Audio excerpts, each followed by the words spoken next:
Okay guys, so now this is the next part of the video I did on who really owns the Federal Reserve Bank and our accounts. The first one was on Rothschild. This second one here is going to be Rockefeller.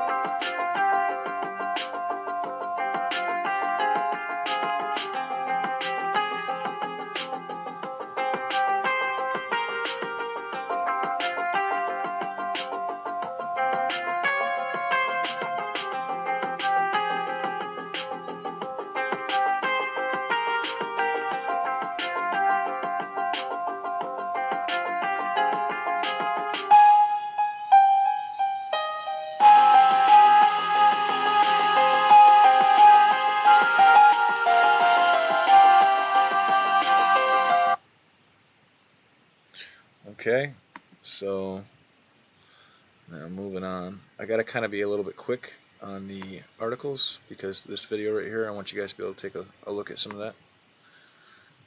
Okay. So Rockefeller, Trail of Conspiracy, Bloodshed, and Evil. I'm going to put all the links to everything in the description box for these videos. So moving on here. Rockefeller started making his money selling whiskey to the Union soldiers. He had a whiskey distillery. From that, he got into oil and railroads. As you can see, it's the Rockefeller building right there with the pyramid on the top. I know we see that a lot, and that symbolism a lot. Let's move down here a little bit.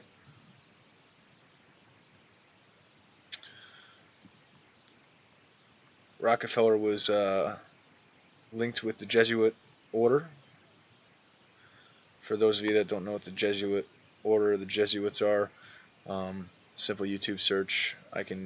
If enough people don't really know about that already, I'll make some videos on that. Rockefeller refused to fight in the Civil War. Instead, he paid someone to take his place, just like J.P. Morgan and father of Teddy Roosevelt. Okay, but his brother went to war, and he refused to give him any money for the initiation. Like I said, he began making his money with whiskey, and then he got into oil. With oil, he began very aggressive business strategies where he was just destroying the competition and buying up anybody that was competition. Became a monopoly. As you can see, Federal Reserve note, this Rockefeller money, even though it says United States of America. Rockefeller is also a big family name that is linked to the Federal Reserve along with the Rothschilds. Okay, and he also had a home on Jekyll Island.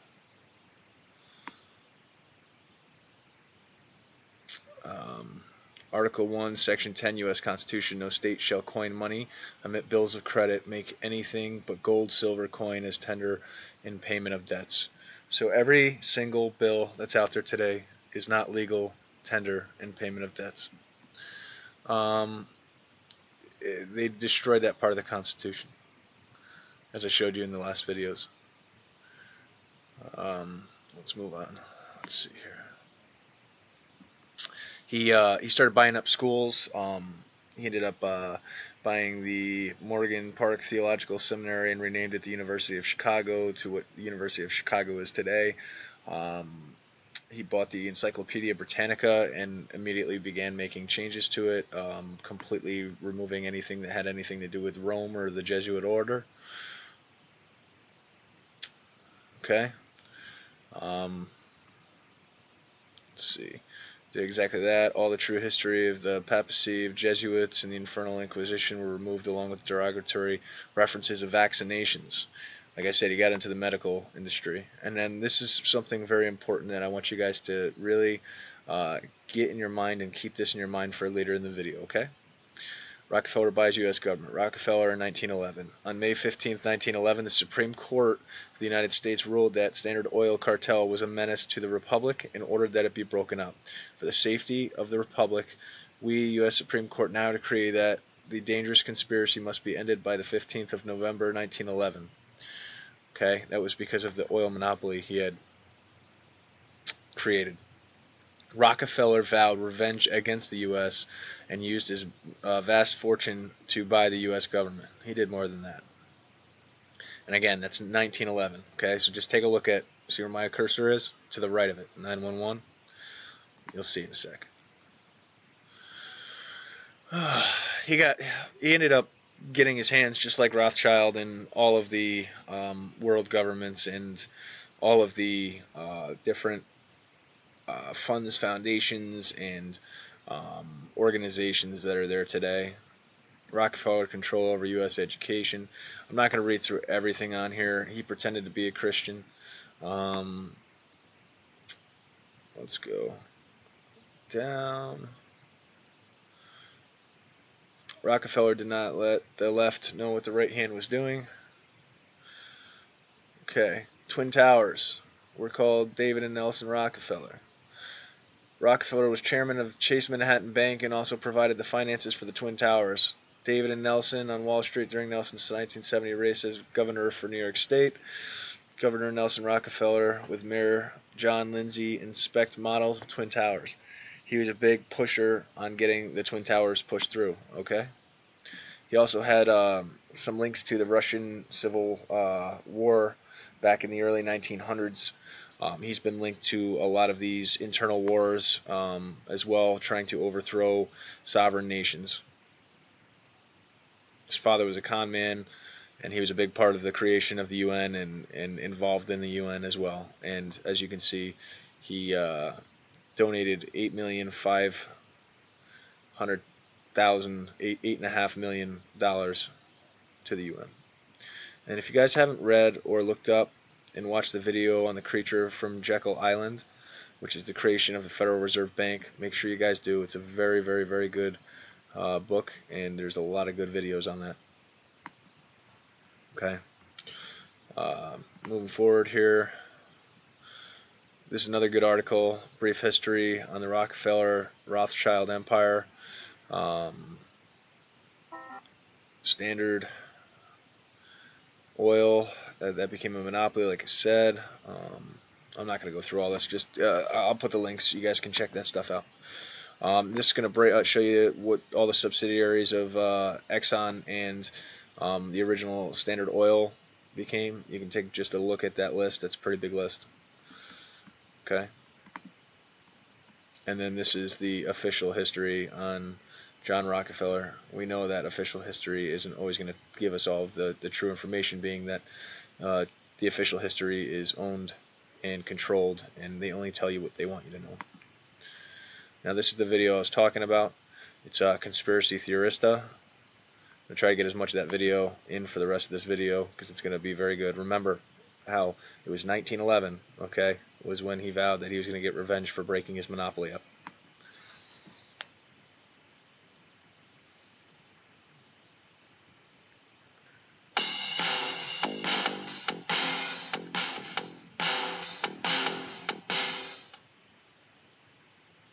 So here's an especially creepy example of foreshadowing and/or revelation of the method.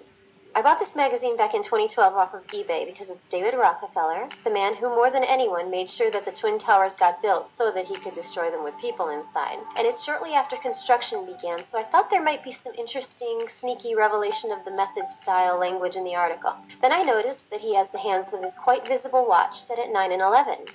I always felt like there must be more to this cover, but it took me 3 years to figure it out.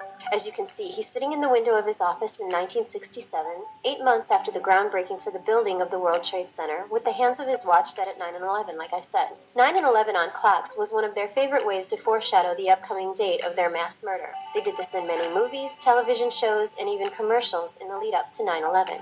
Either the hands are pointing almost exactly at 9 and 11, or it's 11 minutes after 9. There was always something that bothered me about the so-called plane hole on the north face of the North Tower, the iconic one that really represents the 9/11 false flag and the one that they show us the most. I knew it was an important shape and angle for Rockefeller, and he knew well in advance exactly what he was going to make sure that it looked like. After all, it appears on the $10 bill back in the 1990s series, along with all the other scenes from 9/11 laid out in perfect order on the bills. This is also one of the first things that showed me that there were no planes used on 9/11. So the other day it occurred to me, the fake plane hole on the North Tower looks like one of the wounds that was on the Jesus statue on the crucifix at the church when I was a kid. Same shape and angle. So I start looking up crucifixion images just to be sure, and this article comes up. Jesus' crucifixion date, possibly April 3rd, 33 AD, according to earthquake study.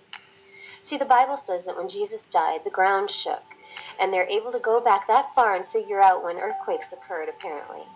April 3rd just happens to be the date of this magazine. So then I checked how many years there were between 33 AD, the probable year of the crucifixion, and 2001, the year of the mass human sacrifice on 9/11, foreshadowed on Rockefeller's watch. The number was 1,967, represented by the year seen here. And in case you haven't heard, many people have been saying for quite a while that the probable actual birth date of Jesus was September 11, 3 BC. On that date, Jupiter, the king of the planets, collided with Regulus, the regal star, in Leo, the king constellation. I'll link to a much more thorough explanation below, but to me, it's one of those things that make a lot of sense. And after studying these people for a while, it's exactly the type of thing they like to do. Take something pure and important to a lot of people and twist it and pervert it.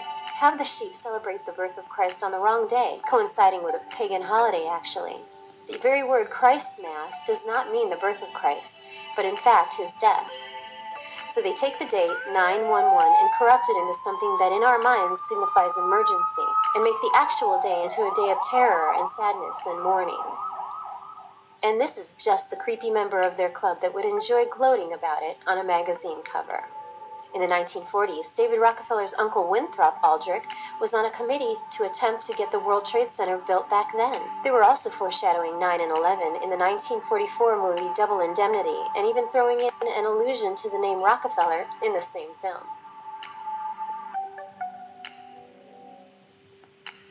In the 1960s, a plan was introduced for a nationwide emergency number.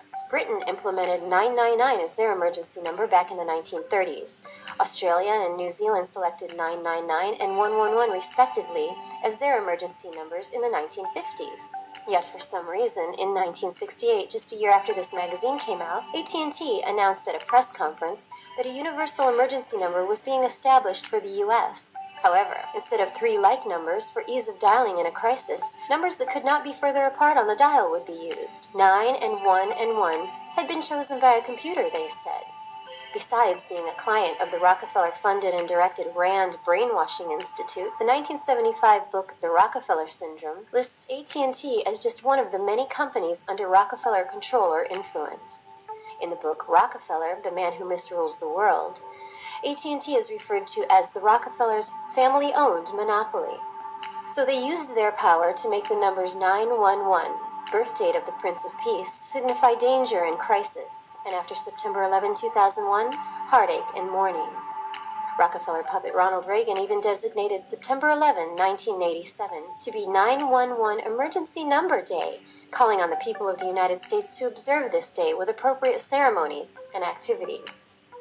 And every year, like clockwork, the Rockefeller Center Christmas tree, an enormous representation of the one thing the Bible tells us not to drag into our homes and decorate with gold and silver, is lit at 8:55 p.m., when the hands on the clock are exactly as they are on Rockefeller's watch. So here we have David Rockefeller, the man who was instrumental more than anyone on the planet in ensuring that the Twin Towers got built.